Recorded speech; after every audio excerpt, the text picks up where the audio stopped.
Nah, kita hari Senin kemarin sudah belajar tentang aktivitas ya, aktivitas larutan. Nah, kita fokus ke larutan yang bersifat ideal. Nah, baru sedikit di bagian akhir perkuliahan kita masuk mulai ke aktivitas dari larutan yang reguler ya. Reguler berarti larutan yang nyata. Nah, sekarang kita masuk ke aktivitas dalam bentuk molalitas. Ya. Jadi ternyata kalau selama ini kan kalau kita menghitung potensial kimia, kita memakai fraksi mol, ya kan? Fraksi mol. Tapi ternyata kalau larutannya itu dalam keadaan pekat, ya kan? Atau tidak encer. Nah, fraksi mol ini dia tidak begitu efektif pemakaiannya. Jadi makanya kita harus ganti dengan aktivitas. Nah, biasanya aktivitas ini nanti yang yang kita pakai adalah dalam bentuk molalitas. Oke. Nah, molalitas apa satuannya? Molalitas itu apa satuannya?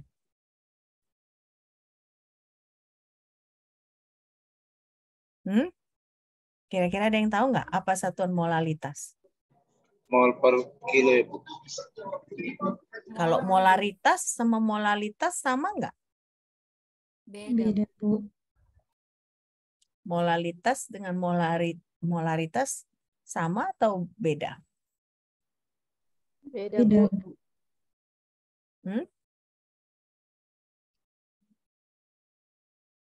Ayo, apa molalitas satuannya? Molar, Bu. Kalau molaritas satuannya apa? Kalau molaritas satunya molar, kalau molaritas satunya molar, Bu. Mol per volume. Mol per volume ya, mol per liter. Kalau molalitas mol per kilogram. Sorry, tadi ternyata volume laptop saya masih dalam keadaan mute. Oke, nah sekarang kita masuk ke potensial kimia ya. Nah, jadi di sini komposisi itu nanti sering dinyatakan dalam bentuk molalitas. Nah, molalitas di sini lambangnya adalah B. Nah, jadi kita tidak memakai fraksi mol lagi untuk menghitung potensial kimia, tetapi yang kita pakai adalah molalitas. Oke, makanya di sini berarti potensial kimia B itu adalah sama dengan potensial kimia yang baru, ya kan? Kenapa kita ganti baru kemarin? Karena kita sudah berubah dari larutan yang bersifat ideal menjadi larutan reguler, ya kan? Nah, jadi dia harus kita ganti dengan potensial kimia yang baru, kita tambah dengan RT, ya. R ini konstanta gas ideal, T adalah suhu, nah dikali Ln dari molalitas, ya. Nah, inilah rumus potensial kimia yang baru setelah kita ganti dari fraksi mol menjadi molalitas. Oke. Nah, potensial kimia standar ini, ya kan? Ini kan yang nilai yang baru, ya kan? Kita kemarin hari Senin yang lalu kita hitung ada bedanya bahkan dalam jumlah kilojoule, ya. Jadi sangat besar perbedaan antara nilai standar yang biasa dengan nilai standar yang baru ini. Nah, jadi potensial kimia potensial kimia standar yang baru ini adalah ketika molalitas si B zat terlarut itu B standar seperti ini atau 1 mol per kilogram. Nah, jadi molalitas standar itu adalah 1 mol per kilogram. Ya. Nah, jadi nilai si potensi kimia yang baru ini adalah pada saat molalitasnya adalah molalitas standar, nah, yaitu nilainya adalah 1 mol per kilogram. Nah, berarti di sini kita harus perhatikan ya, ini ada catatan. Si molalitas zat terlarut itu menuju 0, ya, maka potensial kimia dari zat terlarut itu menuju infinity. Nah, ini terjadi kapan? Ini terjadi ketika larutannya itu encer. Nah, berarti konsentrasinya rendah, gitu ya. Nah, berarti di sini apa yang terjadi kalau ada kondisi seperti ini?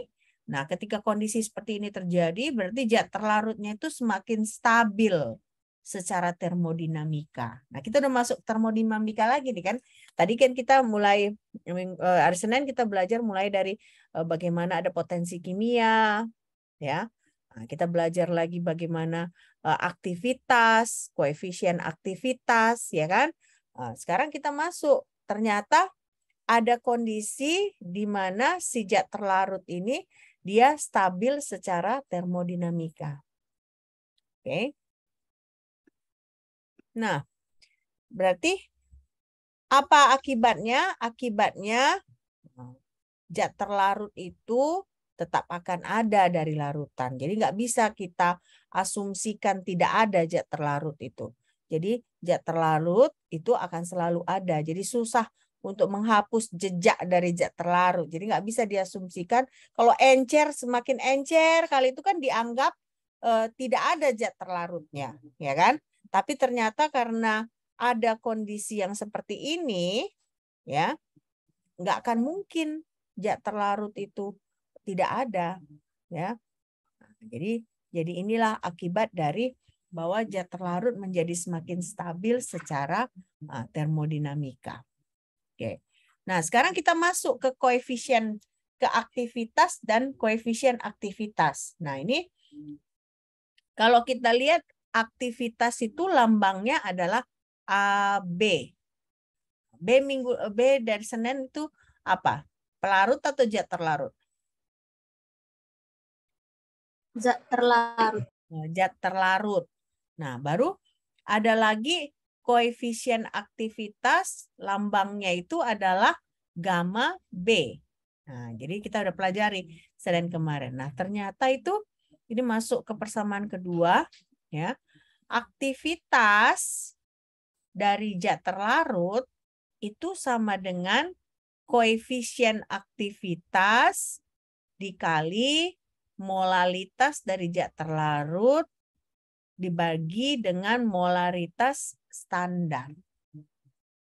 Nah, kapan kondisinya seperti ini? Kalau si koefisien aktivitas zat terlarut ini menuju 1, nah sementara si molalitas dari zat terlarut ini menuju 0. Nah, ini terjadi pada semua suhu dan tekanan. Ya, jadi kalian ingat ini, kalian catat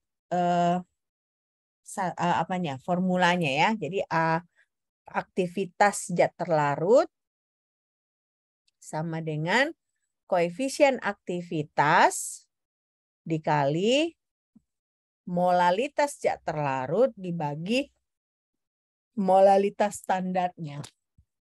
Ya. Oke.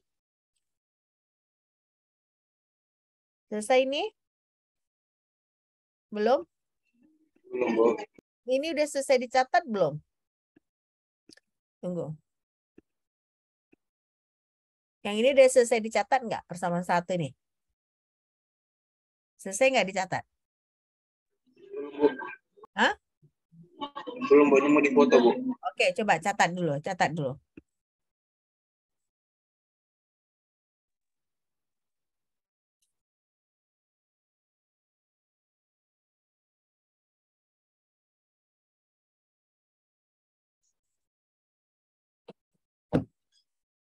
Papa.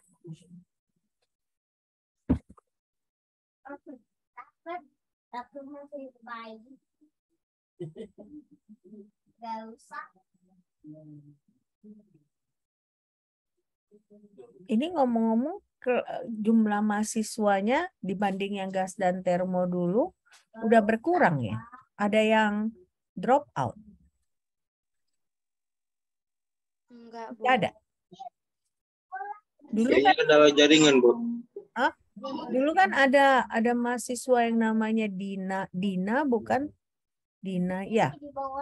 Iya, Bu, ada Bu satu Bu namanya Albert, Bu. Kalau Dina ada Dina Huta Barat, bukan ada bukan? Ada ya? Bukan kelas ini, Bu. Bukan kelas ini ya?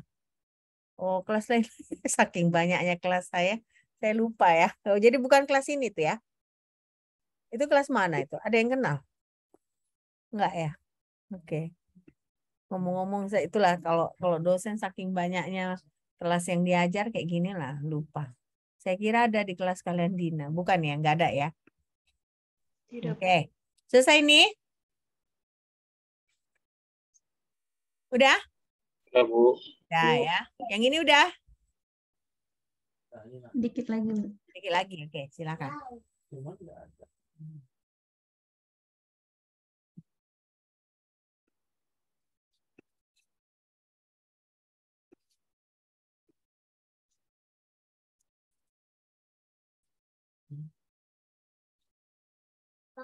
Mama, Hmm. udah selesai. Ayo kita main fishing, yuk. Ayo kita main fishing, yuk. Mama lagi ngajar tadi. Fishing.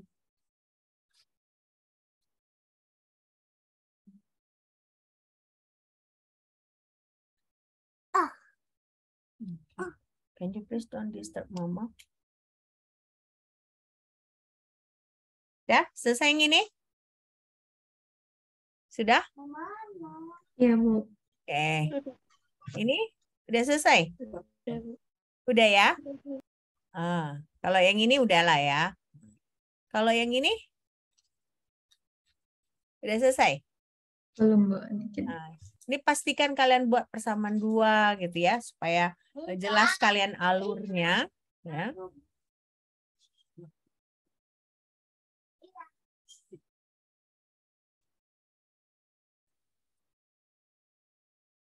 Masih ke sini.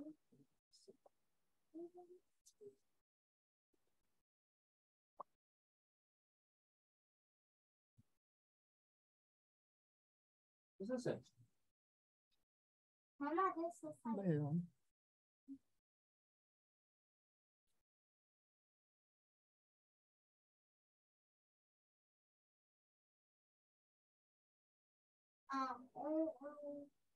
Apa ini? Oh ya. Sudah? Sudah selesai? Bisa kita lanjut? Iya, Bu. Ya, Bu.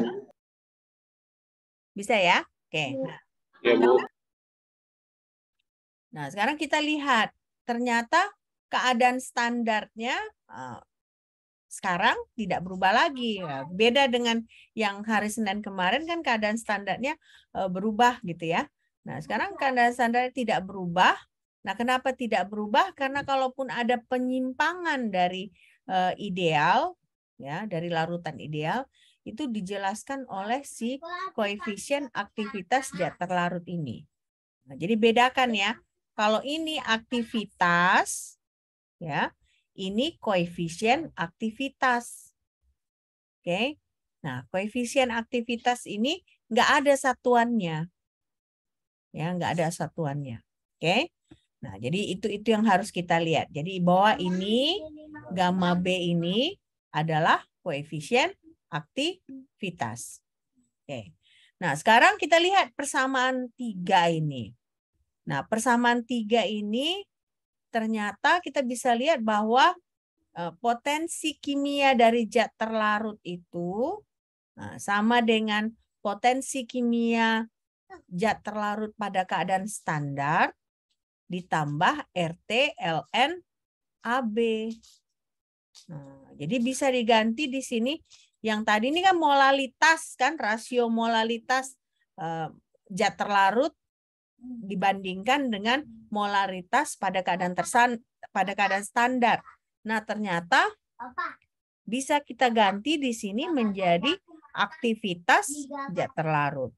Nah, jadi potensi kimia B zat terlarut sama dengan potensi kimia standar zat terlarut ditambah RT, ln, aktivitas sejak terlarut. Nah, inilah dia persamaan 3.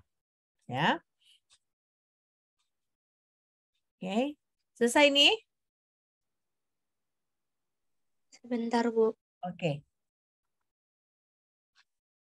Nah, kalau ada waktu nanti kita ada 2 soal udah saya sediakan, kita coba kerjakan supaya kalian semakin mengerti gitu ya.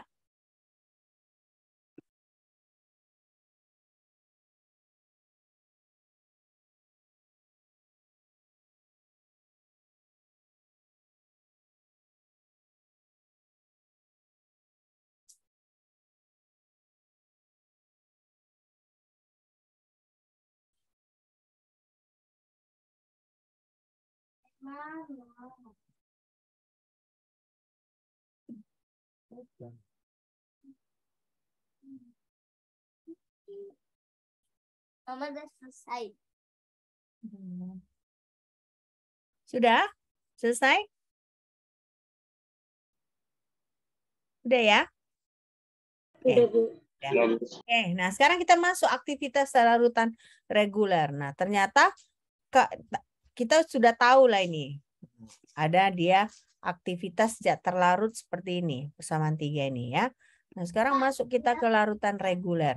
Nah, larutan reguler ini kita mau melihat bagaimana asal-usul penyimpangan hukum Rolle. Ya kan, kalian ingat kan larutan ideal, nah dia mengikuti hukum Rolle, ya kan, dan hukum Henry. Nah, begitu masuk ke larutan nyata, dia ada penyimpangan. Nah, jadi kalau kita misalnya mengetahui aktivitas larutan reguler ini, nah kita bisa melihat bagaimana penyimpangan hukum Rolle itu dan apa kaitannya dengan koefisien aktivitas, ya. Nah, di sini dia bedanya. Kalau kalian lihat di sini adalah entalpi, ya. Nah, ini ada entalpi dengan energi Gibbs pencampuran. Nah, ini entalpi itu ternyata adalah N dikali C. Nah, ini bacanya C. Nah, dikali fraksi mol A dikali fraksi mol B. Nah, kan inilah entalpinya. Jadi kelebihan entalpi. Entalpi ekses katanya kalau dalam bahasa Inggrisnya. Nah, kita kaitkan dengan energi bebas Gibbs, ya. Berarti kan dia ini karena dia disebut energi Gibbs pencampuran karena dia ada 2 komponen kan. Ada komponen A dan komponen B, ya kan? Satu itu pelarut, satu zat terlarut, ya. Nah, ternyata delta G pencampurannya itu adalah sama dengan nRT, ya, agak panjang ini. Fraksi mol A ln dari fraksi mol A ditambah fraksi mol B ln fraksi mol B ditambah C fraksi mol A dan fraksi mol B. Nah, jadi di sini kalau kalian bisa lihat ditambahkan yang ini, ya kan? Nah, ditambahkan yang ini. Ditambahkan dari kelebihan entalpinya. Oke, coba kalian catat dulu. Karena ini kita mau penurunan rumus ya.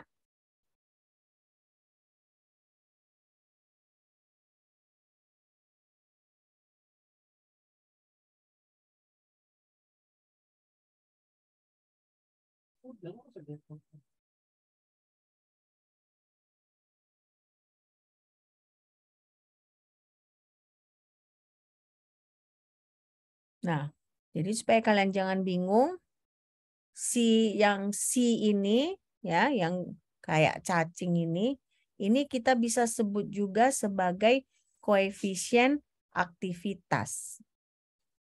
Ya, koefisien aktivitas.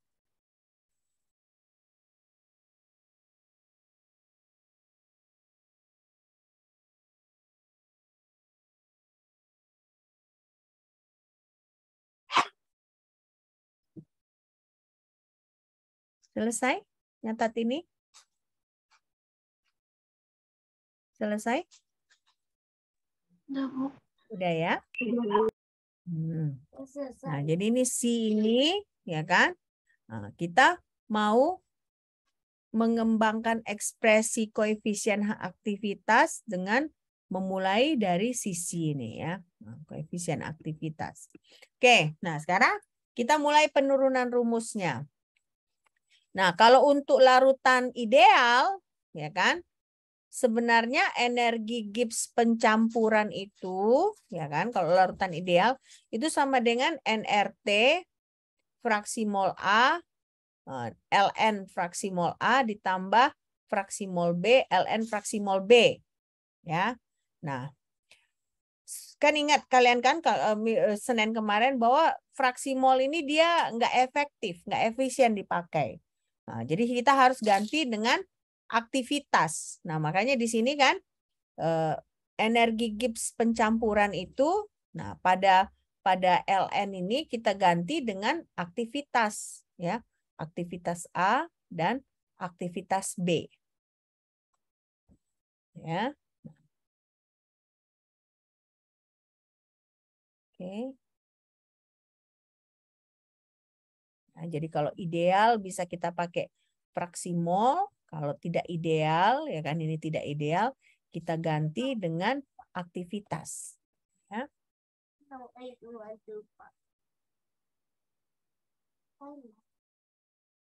Nanti kena laptop sama iPad mama, tolong jangan.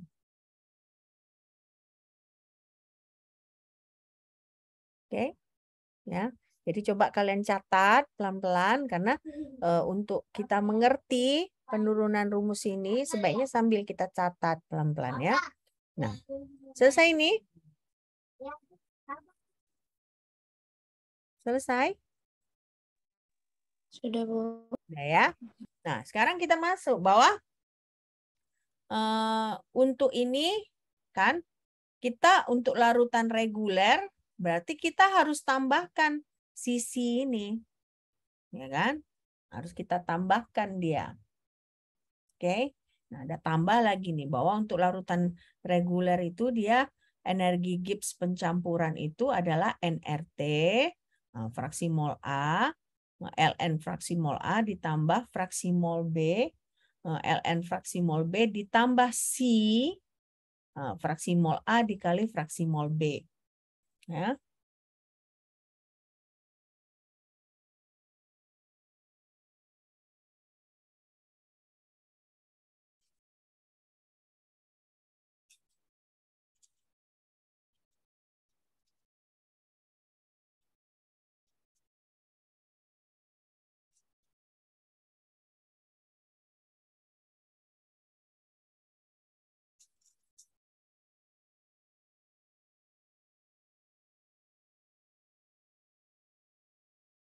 Oke, selesai?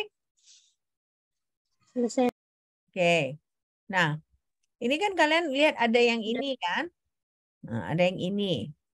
Nah, ternyata kan tadi kita mau bilang bahwa ini kita mau ubah jadi koefisien aktivitas ya, sisi ini. Jadi dari sini kita bisa turunkan menjadi koefisien aktivitas gamma ya. Nah, jadi caranya ternyata bahwa semua itu ini kan yang ini persamaan yang ini ya kan. Nah, itu bisa diturunkan menjadi seperti ini. Nah, jadi delta G energi Gibbs pencampuran itu adalah nRT XA fraksi mol A ln fraksi mol A gamma A ya kan tambah fraksi mol B ln fraksi mol B gamma B. Ya. Nah, kita dapatlah seperti ini. Nah, kalau seperti ini kan kalian ingat kalau matematika kalau ada logaritma A kali B itu atau ln A kali B itu sama dengan apa? Ada yang ingat nggak? Di matematika, kalau ln A kali B itu sama dengan apa?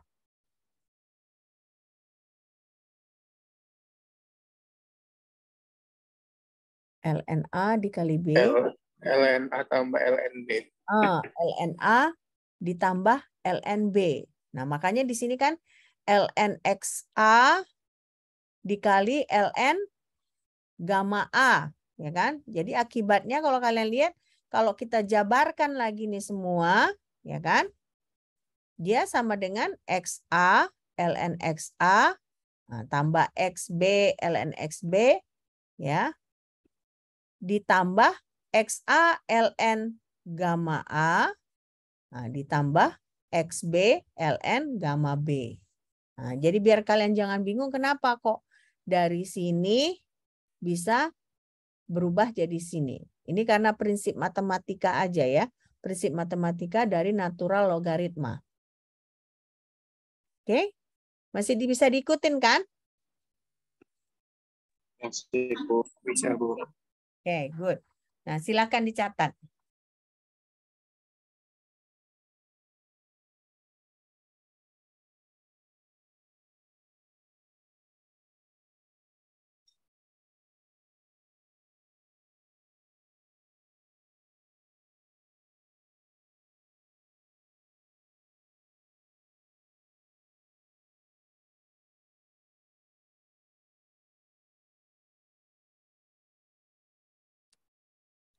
Selesai? Selesai? Udah, Bu. Udah ya? Oke. Selesai, Bu. Oke. Nah, sekarang kalian perhatikan yang ini tadi kan, delta G-nya. Nah, kita perhatikan. Nah, ternyata ya kan, ln dari gamma A itu adalah sama dengan C dikali fraksi mol B pangkat 2. Nah, jadi kalau kalian lihat di sini, kalau dia A, tapi fraksi molnya fraksi mol B yang di pangkat 2. Nah, bagaimana dengan koefisien aktivitas B? Nah, ternyata ln koefisien aktivitas B itu adalah sama dengan C dikali fraksi mol A pangkat 2. Nah, jadi dia walaupun di sini koefisiennya itu A, ya, tapi di sini dia B jadinya. Nah, jadi kalau kita masukkan ini kan ada tadi yang dari persamaan yang ini, ya kan, dari persamaan yang ini, kan ini dengan ini.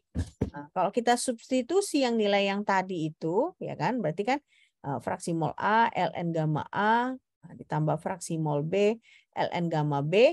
Nah, kita substitusi nilai yang ini, itu dia sama dengan C dikali XA dikali XB pangkat 2. Nah, ditambah C dikali XB dikali XA pangkat 2. Karena kan si ln gamma B itu kan adalah ini. Nah, jadi kalau kayak gini kita sederhanakan secara matematik, kan bisa nggak kita keluarkan C-nya? C-nya bisa kita keluarkan. XA, XB-nya bisa nggak kita keluarkan? Bisa. Nah, jadi ini sama dengan C dikali XA ditambah XB, ya, dikali XA dikali XB. Nah, atau misalnya kita sederhanakan jadi C XA dikali XB. Tunggu ya, saya pastikan dulu saya nggak salah. Ya. Nah, jadi inilah dia yang akhirnya. Nah, jadi berarti ini terbukti bahwa yang ini tadi, ya kan, adalah sama dengan yang ini. Nah, jadi sudah berubah sisi ini menjadi koefisien aktivitas, ya. Nah, jadi dari sini kita bisa lihat perubahan dari sisi menjadi koefisien aktivitas. Oke. Nah, coba catat dulu pelan-pelan supaya kita semakin mengerti.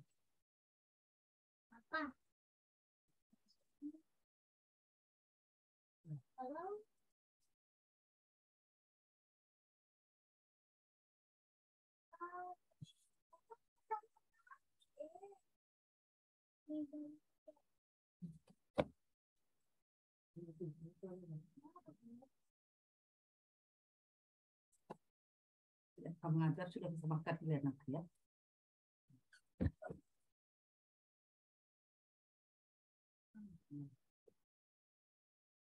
Oke, selesai? Belum. Belum? Oke, ya Pak, banyak memang ya. Panjang ya memang. Memang ini bukan pelajaran gampang ya. Makanya tadinya kan harusnya ini 2 pertemuan gitu. Tapi saya rasa lebih baik saya bagi jadi 3 kali pertemuan gitu ya. Karena begitu banyak terminologi yang harus dikenalkan ke kalian gitu ya. Ini tanda masih baik.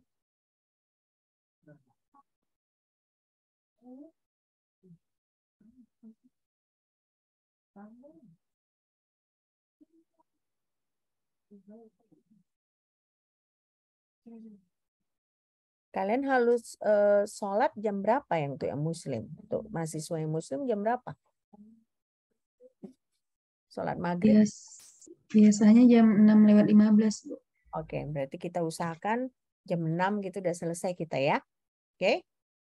Karena kalian harus siap-siap juga kan? Ya. Oke, udah selesai? Sudah. Oke. Bu. Oke, nah ini baru dari sini kita tahu bahwa yang ini, nah, tadi kan ada kita dapatkan bahwa ln gamma A sama dengan C dikali fraksi mol B pangkat 2. Nah, ln gamma B sama dengan C dikali fraksi mol A pangkat 2. Nah, persamaan 4 ini kita sebut namanya persamaan Margulis. Margulis, nggak tahu saya cara membacanya, tapi Margulis gitu ya. Nah, inilah persamaan Margulis. Nah, ini yang menunjukkan bagaimana korelasinya antara sisi ini kepada koefisien aktivitas. Ya.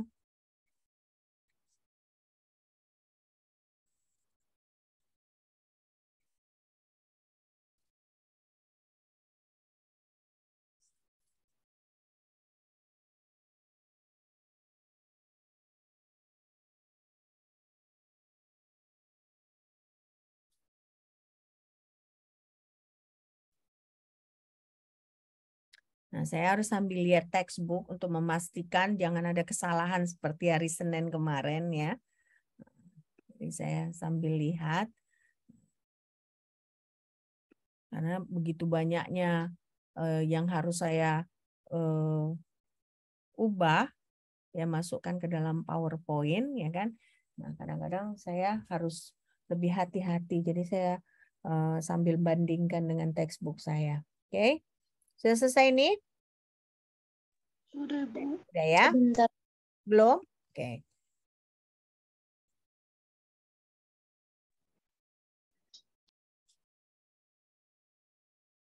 Nah, kalau saya pribadi gitu ya, ini topik kimia fisika larutan ini sebenarnya topik yang cukup rumit ya. Nah, jadi kalian harus banyak latihan juga. Kalau dibandingkan dengan gas dan termo, ini lebih sulit. Makanya kan kalian semester berapa baru ngambil ini gitu kan?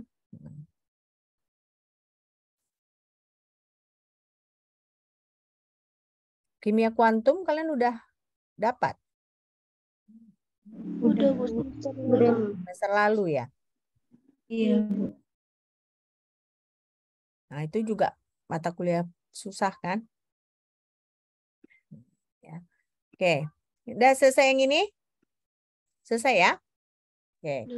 Nah, sekarang kita lihat bahwa koefisien aktivitas itu ya perilakunya itu tidak menyimpang ya dari kalau larutannya encer, yang berarti koefisien A, aktivitas A dia menuju 1 ketika fraksi mol B-nya menuju 0. Nah, sama juga dengan koefisien aktivitas B. Dia menuju 1 jika fraksi mol A-nya dia menuju 0. Jadi kalau kalian lihat di sini koefisien aktivitas dari pelarutnya malah yang dilihat zat terlarutnya. Ya kan? Nah, koefisien aktivitas dari zat terlarut yang dilihat itu adalah si pelarutnya. Nah, jadi di sini bahwa A dan B di sini diperlakukan sebagai komponen campuran yang sama, bukan sebagai pelarut dan zat terlarut. Nah, jadi ini catatannya. Oke?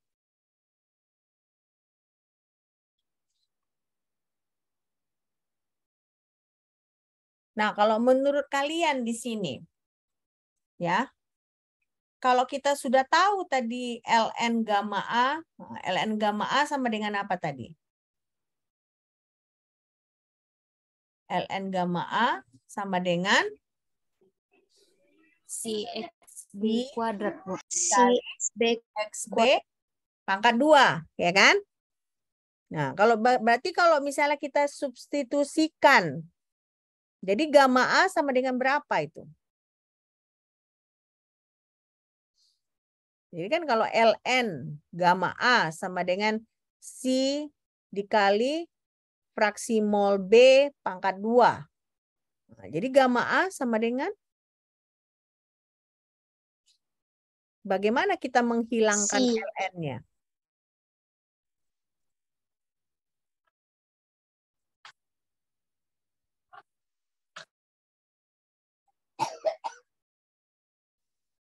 Gamma A sama dengan apa?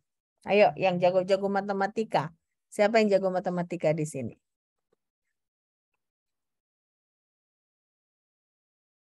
Jadi ln gamma A sama dengan si dikali fraksi mol B pangkat 2. Nah, jadi saya tanya, gamma A sama dengan apa? Bagaimana kita menghilangkannya? Nah, simpelnya ginilah.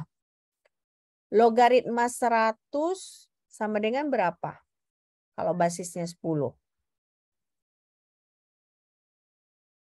Sama dengan berapa? Logaritma 100. 2, Bu. 2. 2, Bu. Nah, jadi bagaimana? Berarti 100 itu sama dengan berapa? Sama dengan bagaimana?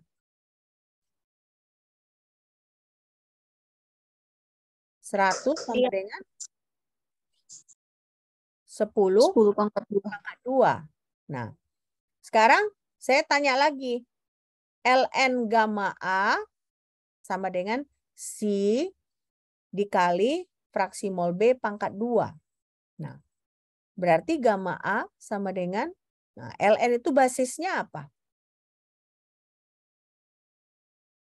Tadi logaritma kan kalian tahu langsung 10 pangkat 2. Nah, berarti kalau ln itu basisnya apa? E, Bu, atau bilangan Euler. E atau bilangan Euler. Jadi gamma A sama dengan E pangkat berapa? Pangkat si dikali fraksi mol B pangkat 2. Ya, coba kalian coret-coret ya. Karena nanti selanjutnya ya kita lihat dipakai itu. Nah, ini kan kita punya aktivitas A. Nah, aktivitas A itu adalah sama dengan gamma A dikali fraksi mol A. Ya kan? Nah, tadi kan kita tahu, makanya saya tanyakan kalau ln gamma A sama dengan si dikali XB pangkat 2. Nah, berarti kalau di sini bagaimana kita mengubahnya? Jadinya makanya di sini sama dengan fraksi mol A. Nah, fraksi mol A itu yang dari sini dikali E pangkat si fraksi mol B pangkat 2. Nah, udah jelas kan? Dari mana ini ke sini? Udah jelas belum? Udah ya? Nah, udah jelas kan? Nah, berarti sama dengan di sini, ya kan? Nah, si fraksi mol B ini kan pada dasarnya apa? 1 dikurang fraksi mol A. Benar nggak? Misalnya kita punya 2 komponen. Nah, kalau 2 komponen itu kan kalau kita mau menentukan, misal komponen A dan B. Nah, kalau kita tambahkan fraksi molnya kan sama dengan 1.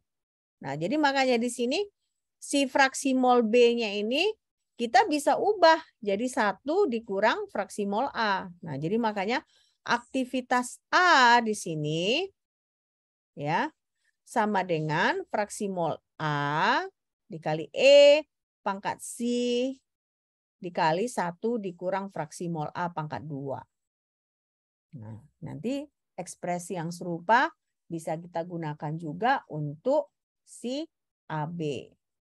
Ya. Oke. Jelas nggak? Jelas nggak? Jelas semua kan? Jelas, Bu. Sedikit-sedikit lah ya. Sedikit-sedikit jelas lah, Bu. Gitu ya. Oke. Nah, tapi makanya pelan-pelan kalian kerja. Makanya tadi awalnya saya tanyakan, kalau ada ln gamma A, nah bagaimana mengubahnya menjadi gamma A? Nah, inilah yang terjadi. Ya kan? Nah, jadi terus kalian bingung lagi, kenapa kok bisa XA di sini, Bu? Karena kan pada dasarnya XA ditambah XB itu kan sama dengan 1. Nah, jadi berarti XB adalah 1 dikurang XA. Nah, karena di sini pangkat 2, kita pangkat 2 kan. Oke? Ya. Nah, sekarang selesai nih? Selesai? Selesai. Udah? Oke. Nah, sekarang kita masuk. Nah, ada juga ternyata aktivitas A itu bisa juga kita hitung dari tekanan uap A dibagi dengan tekanan uap pada keadaan murni. Nah, ini kan ini pada dasarnya adalah fraksi mol kan. Nah, jadi ingat aktivitas itu pada dasarnya adalah sama dengan fraksi mol juga di sini. Nah, karena dia keadaannya seperti ini, ya kan? Nah, kita bisa gantikan, ya kan? Kita gantikan, berarti kita bisa hitung PA ini berapa. Nah, PA ini kan adalah aktivitas A dikali tekanan uap murni A. Nah, kita substitusikan persamaan 4 tadi kan ke aktivitas A ini. Makanya jadinya dapatlah persamaan 5. Ya, persamaan 5. Oke.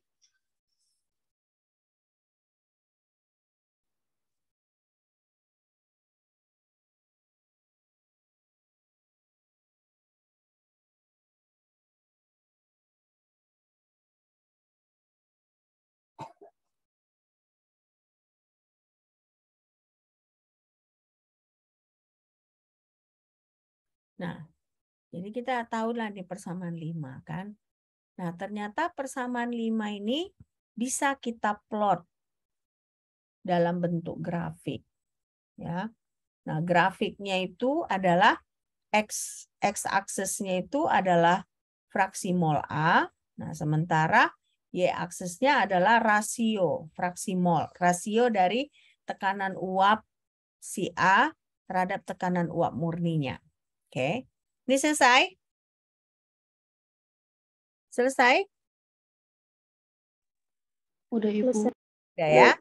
Nah, kita lihat ini. Nah, ini dia grafiknya. Kalau kalian lihat ini kan grafiknya X-nya adalah fraksi mol A, B-nya ada Y-nya adalah rasio dari tekanan uap A terhadap tekanan uap murninya. Nah, sekarang kalian lihat yang negatif 1, 0, 1, 1,5, 2, 2,5, 3 itu adalah nilai dari C. Ya, nilai dari C. Nah, jadi garis-garisnya diberi label C. Oke. Nah, ini kan dia sebenarnya berdasarkan kelebihan entalpi tadi, berdasarkan penurunan tadi. Persamaan 5 itu kan didapat dari ini awalnya kan, didapat dari kelebihan entalpi. Nah, digabungkan dengan energi Gibbs ya. Nah, jadi sekarang kita lihat ketika dia 0, nah ini kan ada C sama dengan 0, dia garis lurus ya kan? Garis lurus. Nah, inilah larutan ideal.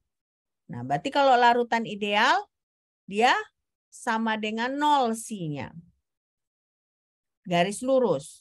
Nah, begitu dia menyimpang, nah berarti ini kan mengikuti hukum Rolle dia. Nah, begitu dia menyimpang, ini ada yang 1, 1,5, 2, 2,5, 3, ada juga negatif 1. Nah, itulah larutan reguler.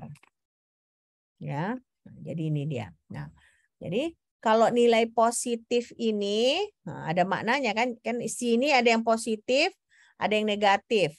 Nah, kalau nilai positif C-nya berarti tekanan uapnya lebih tinggi dari tekanan uap ideal. Nah, sementara kalau dia C-nya negatif, tekanan uapnya lebih rendah. Ya, jadi inilah makna dari persamaan yang kita turunkan tadi.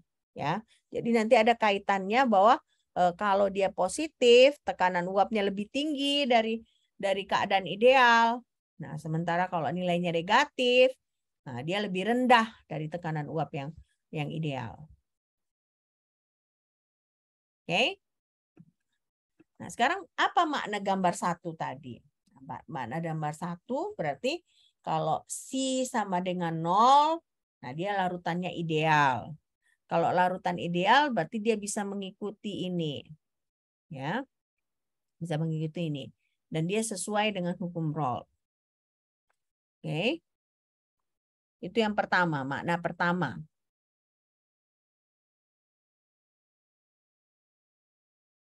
Nah, bagaimana dengan positif? Bagaimana dengan negatif? Apa kaitannya? Ya kan? Kita tahu kan kalau dia sama dengan 0, tadi dia ideal.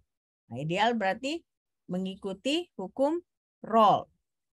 Nah, apa yang terjadi kalau dia positif? Nah, apa yang terjadi kalau dia negatif? Nah, kalau dia positif, berarti dia endotermik.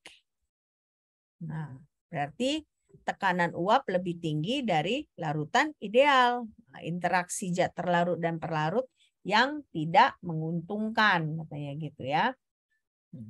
Berarti nilai negatif dari C berarti apa? Kalau begini.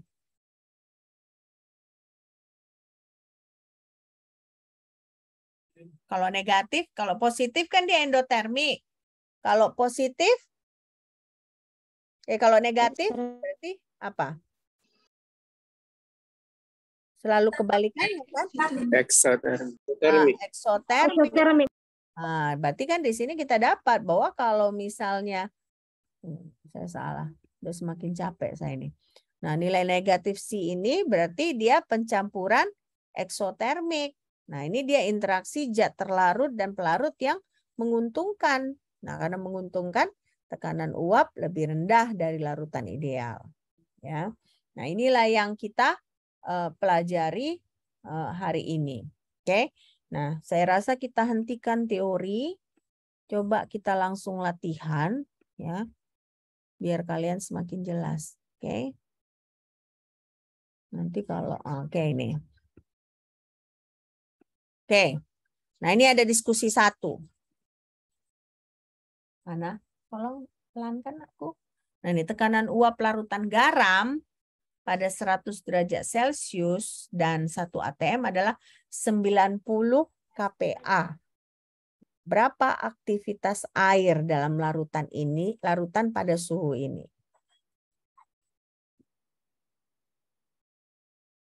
Nah, bagaimana kita menghitungnya ini?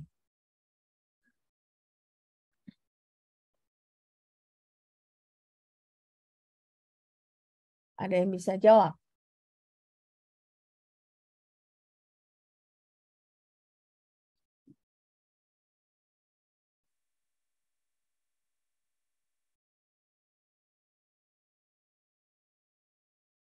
Aktivitas bagaimana? Hari Senin kemarin kita pelajari bagaimana menghitungnya. Aktivitas. AA sama dengan gamma PB per KB. Nah, sekarang ini kan masih kita anggap larutan ideal ini ya. Masih kita anggap larutan ideal. Nah, kalau larutan ideal tadi aktivitas sama dengan apa? Tekanan uap larutan per tekanan uap murni, Bu. Tekanan uap larutan per tekanan uap murni. Nah, jadi ini kan kita tahu tekanan uap larutannya 90 kPa, ya kan? Nah, jadi berapa tekanan uap murninya di sini?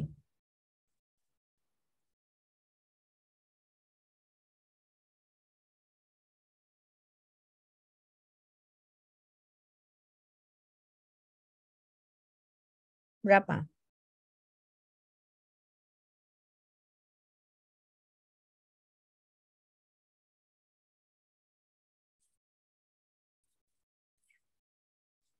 1 ATM ya kan? 1 ATM. Nah, ini kan udah disebut di sini 1 ATM. Nah, 1 ATM itu berapa KPA?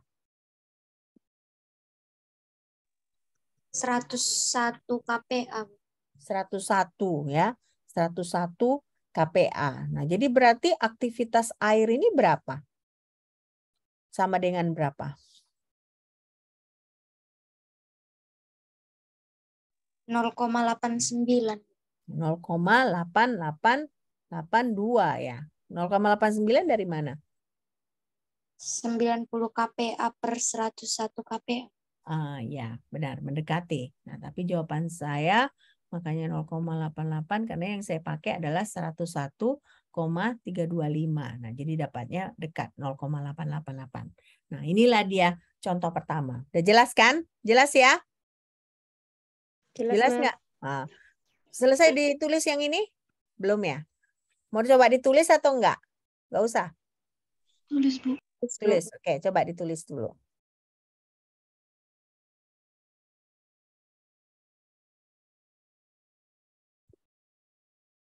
Nanti satu contoh lagi baru kita akhiri kuliah kita. Oke? Nanti hari Senin kita masih bertemu di bagian ketiga. Nah, nanti ada lagi latihan-latihan yang saya berikan ke kalian. Oke? Nah, saya nggak yakin kalau nggak diberikan latihan-latihan gini, saya nggak yakin kalian mengerti.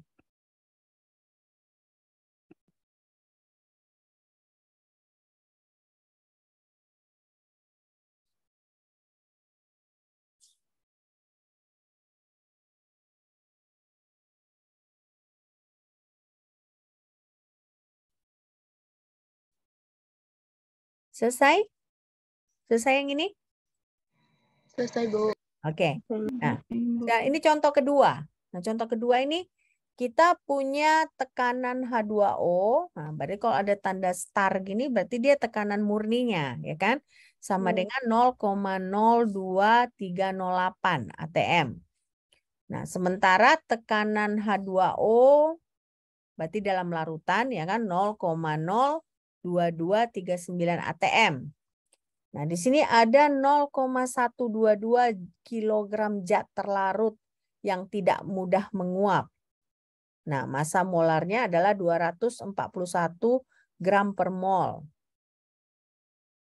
Dilarutkan pada 0,920 kg air pada 293 Kelvin.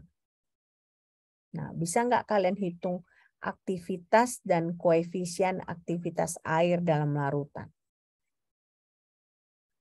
Yang paling gampang aktivitas dulu bisa dihitung kan? Aktivitasnya bagaimana menghitungnya? Coba. Bisa nggak kalian hitung?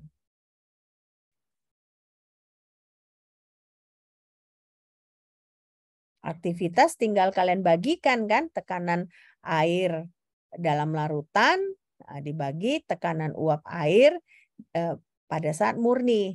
Ya kan? Nah, jadi berapa dia? Berapa aktivitas A-nya di sini? 0,97 Bu Nah, aktivitas. 0,9701. Nah, sekarang bagaimana kita menentukan koefisien aktivitas airnya? Apa yang bisa kita hitung pertama nih? Aktivitas dibagi fraksinya. Nah, aktivitas dibagi fraksi. Aktivitas sudah kita dapat kan? Nah, fraksi molnya bisa nggak kita hitung? Bisa. Bisa. Bagaimana cara menghitung fraksi molnya nih? Berarti kan fraksi mol air ini yang dihitung kan? Nah. Coba hitung dulu fraksi mol airnya. Berapa dapatnya?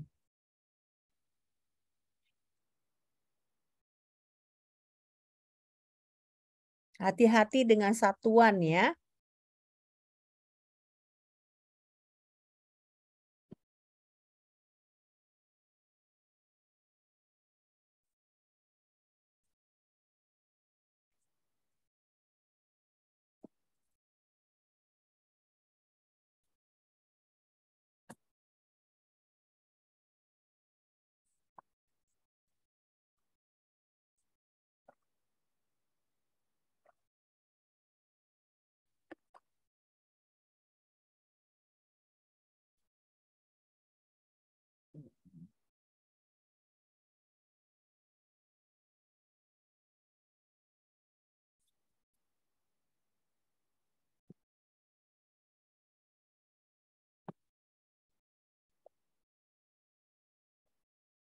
Berapa fraksi mol A-nya?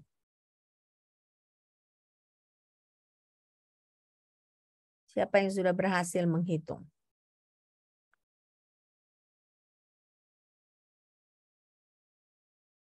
Siap.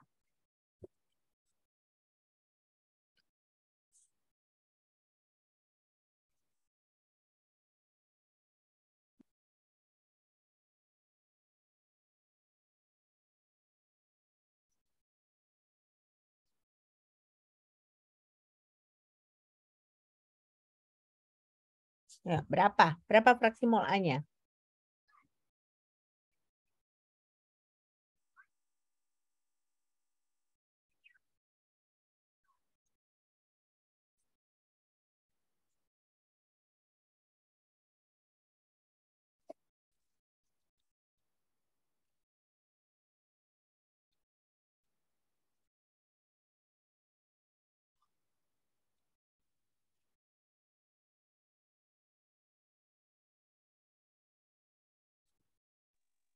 Nol 0,9 ya, Bu.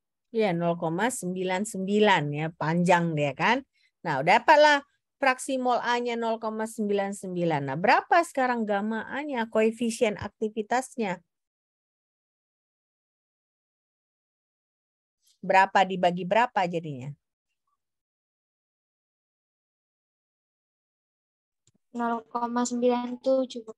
Nah, 0,97 dibagi 0,99. Jadi hasilnya berapa? 0,9. 0,980. Ya, benar. Kamu dapatnya 0,9. Nah, 0,798.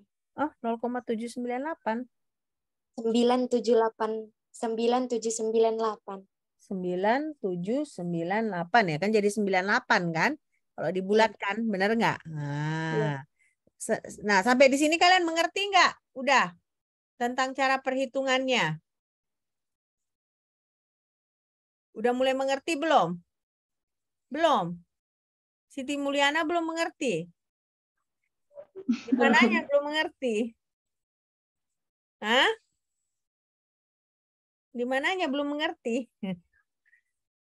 Nanti kita tambah lagi lah latihannya hari Senin ya. Oke. Nah, jadi saya ulangin ya. Nah, jadi pertama di sini ya kan? Jadi kalau aktivitas itu ya kan bisa juga kita hitung dengan membandingkan si tekanan uap larutan dengan tekanan uap pelarut murni. Ya. Nah, jadi dari data itu kan kita dapat 0,02239, nah dibagi 0,2308, nah dapatlah 0,9701. Ini saya salah ketik ya. Ini harusnya 0,97. Oke. Ya, saya salah ketik ini. Oke. Ya, jadi jangan nanti kalian bingung pula. Oke. Nah, ini dapat kan? Oke, ini dapatlah berarti nilai aktivitasnya. Nah, selanjutnya kan kita mau menghitung koefisien aktivitasnya, ya kan? Nah, untuk menghitung koefisien aktivitas, kita perlu menghitung fraksi mol. Kenapa? Karena kan rumusnya koefisien aktivitas itu adalah aktivitas dibagi fraksi mol.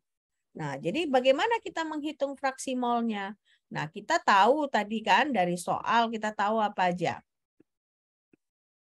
Nah, dari soal kita tahu ada 0,920 kg air. Nah, baru si zat terlarutnya kita tahu ada 0,1122 kg. Nah, tidak diberitahu apa, cuma diberitahu berapa massa molarnya. Jadi untuk menghitung fraksi mol, yang kita lakukan adalah cari mol si air. Nah, jadi mol si air dibagi mol zat terlarut ditambah mol air. Nah, itulah fraksi molnya. Nah, makanya di sini kan, nah ini mol si air, ya kan? Nah, kalian bingung, Bu, kenapa kok jadi kali 10 pangkat 3? Karena kan tadi kilogram, ya kan? Kilogram air, nah, kilogram zat terlarut. Nah, sementara satuan dari massa molar apa? satuan dari massa molar adalah gram per mol. Nah, jadi makanya kita harus ubah. Makanya tadi kan saya ingatkan kan, hati-hati dengan satuan ya, menghitungnya. Nah, karena kita harus ubah dari kilogram ke gram. Nah, jadi setelah kita lakukan perhitungan ini, ya kan, kita dapatlah 0,990. Ya kan, 0,990. Nah, tapi ini belum selesai. Kenapa? Karena ini baru fraksi mol. Yang kita mau cari adalah koefisien aktivitas atau gamma A. Nah, berarti gamma A adalah si aktivitas dibagi fraksi mol. Aktivitas berapa? Aktivitas adalah 0,9701. Nah, kita bagi juga dengan fraksi mol 0,990. Dapatlah dia 0,980. Ya. Nah, jadi inilah dia contoh supaya kalian semakin mengerti. Nah, Siti udah makin mengerti nggak Siti Mulyana? Udah makin mengerti belum? Udah, Bu. Hah? Belum juga? Udah, Bu. Tadi Udah. salah. Nggak Oke. diubah dia, Bu, kilogram. Kenapa? Nggak dikonversikan ke apa ya? Ke gram tadi ya. Oke. Nah, sampai di sini apakah kalian ada pertanyaan? Nah, ada pertanyaan nggak? Nggak ada? Kalau nggak ada, kita akhiri perkuliahan kita. Nah, kita lanjut lagi ke bagian ketiga dari aktivitas larutan ini. Nah, nanti kita tambah lagi ada beberapa latihan soal supaya kalian mengerti konsepnya ya. Nah, nanti ini kan masih agak-agak gampang lah ya. Nah, nanti yang hari Senin itu agak sulit ya. Jadi saya kasih warning ke kalian ya. Oke?